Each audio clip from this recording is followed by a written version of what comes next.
กูเฮียหมา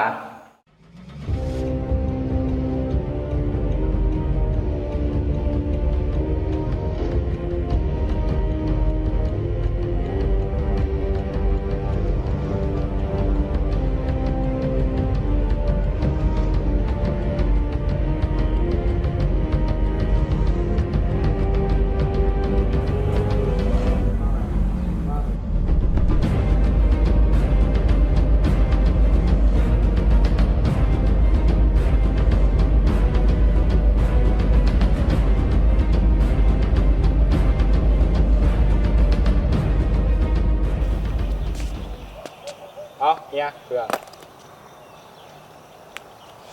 กิโลเสียเครื่องกิโลเสียเครื่องเฮ้ยมาบอกเสียเครื่องวะเนี่ย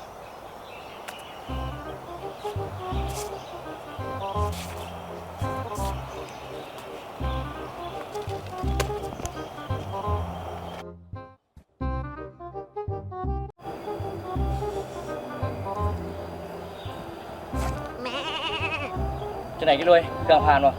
ผ่านนะโอเคคันโอเคถ้าคุณต้องการรถนาเนี่ยมึงสามารถให้กูได้หลายเท่าไหร่ซ้ำเครื่องไปเจ้าได้3 เป่าปุ๋ยมันยังได้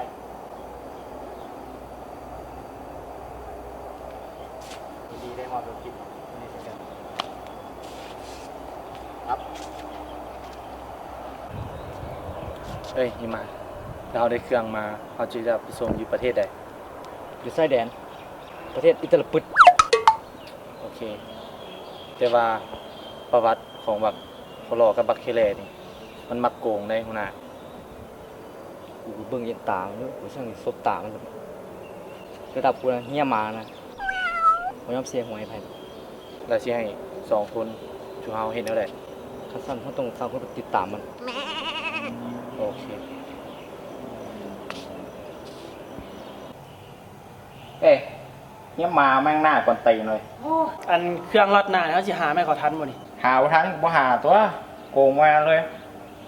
ระดับเท่าละโกงแม่งเลยวะเอาสั้นแหละซอย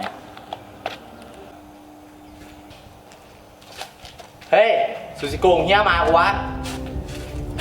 เฮ้ยจัดการมันรับ2 คนนี้กูได้ถึงเลเวลตีกูหรอก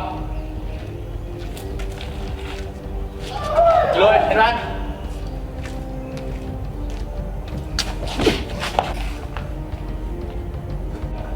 ยามึงบอกเขาละ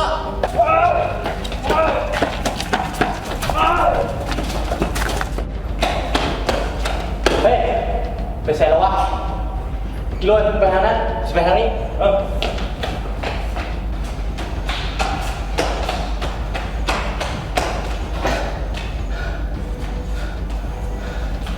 พี่แส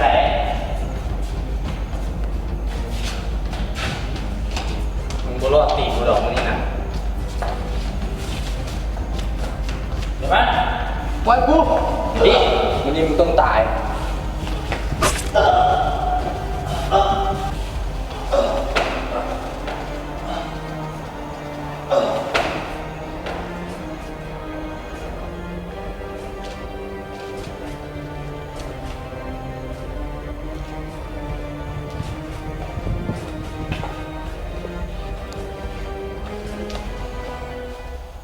มึงจื้อไว้กูเฮียหมาไปแล้วทุยแรงๆกู